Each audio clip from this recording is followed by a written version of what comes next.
어쨌든 여러분들이 사랑하는 박진영이라는 건 변함이 없습니다. 자, 오늘 방송 또 한번 힘차게 시작해 보겠습니다. 오늘 금요일인데요, 여러분들.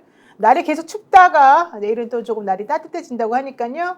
오늘 일찍 집에 들어가신 분들 혹은 또 집에 들어가시려고 하시는 분들 우리 방송 보시면서 서로 또 다정하게 이야기 나누시기 바라고요. 오늘 갤럽에서 나온 지지율 한번 보고 이야기 나누도록 하겠습니다. 자, 11월이죠. 11월 첫 번째 주 대통령 지지율이 17% 최저를 찍다가 한번 20% 올랐다가 또다시 10%대로 내려앉았습니다. 19%가 됐는데요. 이러면 뭐 긍정 부정 얘기할 것도 없이 그냥 부정이 72% 이렇게 말해야 되는 거가 맞는데요. 자, 이거 어떻게 평가하십니까, 우리 오창희 평론가님? 여러 가지 변수가 있었는데도 불구하고 대통령 지지율이 계속 하락하는 상황을 보여주는 겁니다. 이제 해외 순방도 있었고, 네. 게다가 대통령 입장에서 호재라고 볼 수 있는 건 이재명 대표가 하여튼 간에 뭐 유죄도 받았다, 무죄도 받았다, 흔히 이야기하는 사법 리스크가 이제 현실화되고 있다는 측면. 네. 그런데도 불구하고 지금 19%로 10%대로 들어왔다는 게 굉장히 중요하고요. 저는 지금보다 다음 주에는 더 떨어질 거라고 예상합니다. 아, 그래요? 왜냐하면 몇 가지 네. 이유가 있는데요. 한동훈 대표와의 갈등이 이제 격화되고 있지 않습니까? 그래서 서로 카드를 던지는 거고. 용산과 한동훈 대표 사이에. 네네. 근데 이제 갈등이란 단어를 들으면서 윤석열 대통령을 생각하면 이분은 이렇게 굉장히 많은 사람들하고 갈등하는 것 같아요. 이를테면 민정수석이었던 조국 수석하고 갈등했죠. 네네. 법무부 장관 가면서 갈등했죠. 우리가 지금도 생생히 기억하는 게 추윤 갈등이라고. 직속상관인 법무부 장관하고 갈등했죠. 자기를 대통령 만들어준 당대표 이준석 대표와 갈등했죠. 그리고 또 자기와의 오랜 근무연으로 법무부 장관 시켜주고 당대표까지 밀어줬던 한동훈 씨와도 갈등하고 있잖아요. 네네. 그러니까 이 양반 계속 갈등하는 상황이고, 이건 누구 외부적 요인 때문에 지지율이 떨어지는 게 아니라 스스로 지지율을 까먹는 거고요. 나중에도 말씀드리고 싶습니다만 지금 경제가 굉장히 안 좋잖아요. 오늘 맞습니다. 여론조사에서 국민들이 답한 것 중에 가장 윤석열 대통령을 지지하지 않는 이유, 그러니까 비호감의 사유가 1등이 김건희 씨가 아닙니다. 1등이 경제예요. 경제, 민생, 물가 등이 1등 17%로 1등이고 김건희 씨는 15%로 2등이에요. 그러니까 국민들 삶이 어렵다는 국민들의 불만이 터져 나오기 시작하는데 더 어려워질 것 같거든요. 그걸 바라는 상황은 아닙니다만. 그렇죠. 그래서 저는 지지율은 훨씬 더 떨어질 것 같습니다. 맞아요.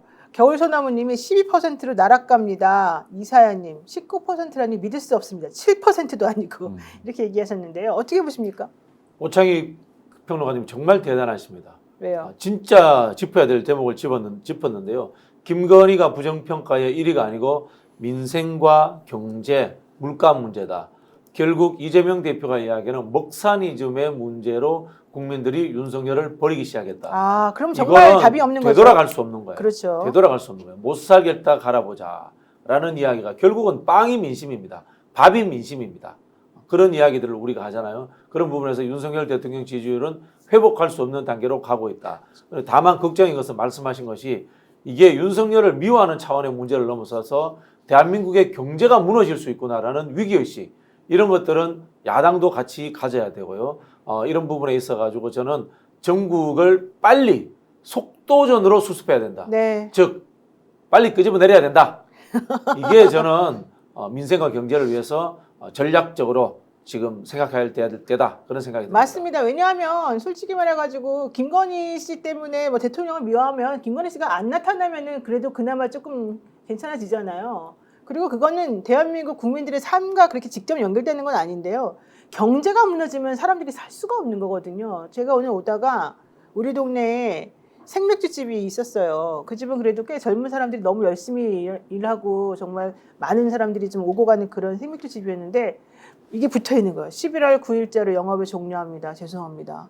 너무 마음이 아팠는데 정말 힘들어요. 죽겠어요.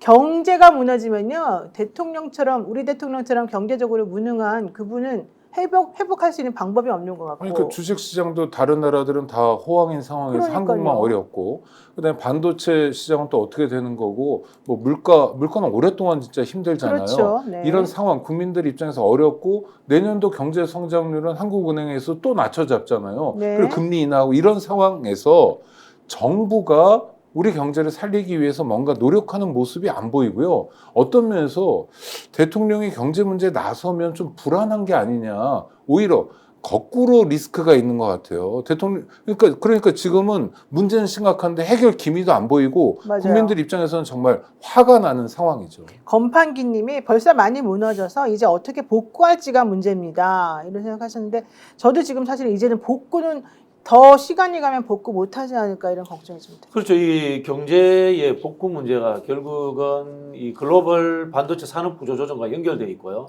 윤석열 정부 들어서서 바이든에게 너무 많은 양보를 했고 그 과정에서 일본과 대만이 치고 나가버렸단 말이에요. 네. 이게 뭐 몇 년 사이에 쉽게 복구된다. 삼성이 갑자기 복구할 수 있다. 뭐 이 삼성의 황해 법칙 뭐 이런 거 있지 않습니까? 네.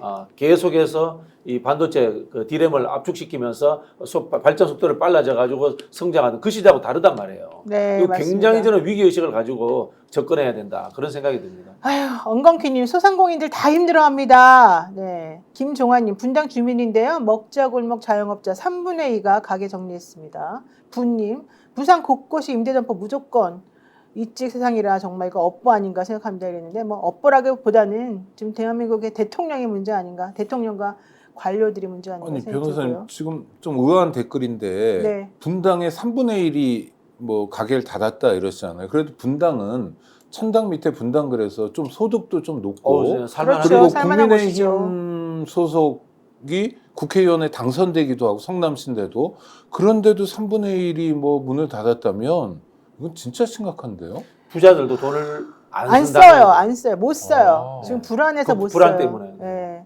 그리고 지금 대출 지금 그래도 금리 인하를 조금 해서 그나마 좀 나아졌는데 저는 내년 되면 또 인플레이션 금방 온다 그래서 이게 또 트럼프 효과라는 게 있어서 네네. 이게 저는 대한민국의 대통령인 윤석열 대통령은 감당을 못할 것 같아요. 이 상황을. 그래서 정말 걱정입니다. 어쨌든 중요한 거는요. 그럼에도 불구하고 지금 국민의힘의 당대표와 용산은 계속 싸움만 하고 있습니다. 개싸움만 하고 있습니다. 할 줄 아는 게 그거밖에 없으니까. 네. 자, 어쨌든 중요한 건 이겁니다. 30%대만 가더라도 뭐 레임덕이 어쩌나 저쩌나 이런 얘기 나올 텐데 총선 이후로 계속 20%대 하다가 결국은 이제 10%대에서 기본 이 점수가 나오는 것 같아요. 대통령 요즘 좀 도와주는 사람 중에 한 명이 김민전 최고 아니겠습니까? 왜 웃으세요? 도움이 되냐 이런 차원이죠. 아 그런가요 네. 지금? 네. 왜 웃으세요 진짜 솔직히 말해봐요. 아니 뭐 참 이분 옛날부터 정치하고 싶어가지고 이리 기웃 저리 기웃 하던 분인데 결국 거기까지 가서 이제 국회의원 하기는 합니다만은 하는 행태가 참 부끄럽습니다. 이분도 이제 방송에 나와서 정치평론도 많이 하셨잖아요. 그렇게 이제 순소리를 해대고 했던 분이 결국 현장에 들어가서 하는 이야기는 윤석열 방어하고 한동훈 까고 이거 왜 하는 거 없잖아요. 그러니까요. 자, 근데 이분이 예전에 했던 말이 정말 한번 좀 여러분들이 얘기해 보십시오. 문재인 대통령 지지율이 39% 찍었을 때 이 사람이 나와서 한 얘기가 있었습니다. 2019년 2월 16일 YTN 뉴스 대담에서 임기 4년차 정도 되게 되면 레임덕에 들어가게 되는 경우에 지지율이 많이 빠질 것 같다. 뭐 이렇게 얘기를 하면서 본인이 윤 대통령 지지율 관련해 가지고 2020년 8월 14일 때 뉴스에서 이런 얘기 나왔대요. 김민재 경희대 교수가 임기 4년 차는 사실상 시간적으로 레임덕에 들어갈 수밖에 없다. 지금 화면에 나오는 것처럼 대통령 지지율 39% 나왔는데 저런 얘기를 했었단 말이죠. 근데 지금 19% 나오는데 지금 뭐라고 말하는지 아무런 말도 못하고 있는 그리고 대통령을 대신해서 지금 당대표랑 싸움만 하고 있는 저 상황 이게 조금 이해가 안 간다. 뭐 저분이 정치학과 교수 굉장히 일찍 됐거든요. 네, 후마니타스 칼리지인가요? 뭐 정치학과 경희대? 전공인데 교수 됐을 때부터 이제 세간의 평가는 그렇게 공부 잘하는 분은 아니었다. 근데 어떻게 그럼 교수님이 되죠? 뭐 공부 잘해서 교수 되는 건 아니잖아요. 아부 잘해야 되는 세상이었으니까. 근데 이분이 지금 국민의힘에 가 있는데 노무현 정부 때만 해도 진보 쪽에 다리를 걸치고 있었어요. 맞아요. 네, 그때부터 뭘 하고 싶어 했어요. 네네. 그런데 전 지식인이잖아요. 하여튼 대학 교수. 요새 대학 교수들의 시국선언들 쏟아져 나오고 있는데 맞습니다. 지식인의 면모라는 게 있습니다. 시대가 거꾸로 가면 좀 짚기도 하고 그다음에 뭐랄까 그래도 대학 교수는 혜택받은 직업이니까 약자, 소수자의 편에서 발언도 하고 어쩌면 역사적인 책임을 다하려는 모습이 우리가 기대하는 바라는 지식인의 모습인데 김인전 씨는 그런 모습을 한 번도 보여준 적이 없었어요. 방송 진행도 하고 패널로 나와서도 얼굴 알리는 일은 열심히 했는데 뭔가 이제 주조음이라고 그러잖아요. 아, 저분이 저 말을 하면서 그래도 뭐 소상공인을 좀 챙기려고 그런다.